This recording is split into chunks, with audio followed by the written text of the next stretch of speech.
পৃথিবীতে এমন একটা দেশ আছে যেটি আয়তনে ছোট হলেও শক্তিতে পুরো মধ্যপ্রাচ্য কাঁপিয়ে দেয়, আর সেটার নাম হলো কাতার। এই দেশটাকে বলা হয় রিচেস্ট স্যান্ড, কারণ কাতারের মাটির নিচে আছে পৃথিবীর তৃতীয় বৃহত্তম গ্যাস রিজার্ভ। আর অবিশ্বাস্য তথ্য হলো কাতারের নাগরিক মাত্র 3 লাখ, কিন্তু সেখানে থাকা বিদেশি শ্রমিক ও প্রবাসী 20 লাখেরও বেশি। এখানে অপরাধের হার এতটাই কম যে 2 বছরের বাচ্চাকে রাস্তায় রেখে ফিরলেও কেউ ছুঁয়েও দেখবে না। বিশ্বের সবচেয়ে নিরাপদ ও দেশগুলির মধ্যে কাতার সবসময় টপে। এদেশের এয়ারপোর্ট হামাদ ইন্টারন্যাশনাল এয়ারপোর্ট বিশ্বের টপ 3 লাক্সারি এয়ারপোর্টের মধ্যে একটি।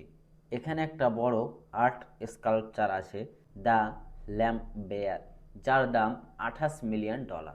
ফিফা ওয়ার্ল্ড কাপ 2022 ছিল ইতিহাসের সবচেয়ে দামি ও বিলাসী।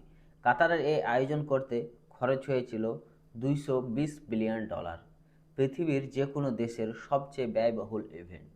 আর কাতার এখন এগোচ্ছে ভবিষ্যতের শহর বানাতে, লুইসেল সিটি, যেখানে সব কিছু হবে এআই কন্ট্রোল এবং গ্রিন এনার্জিতে।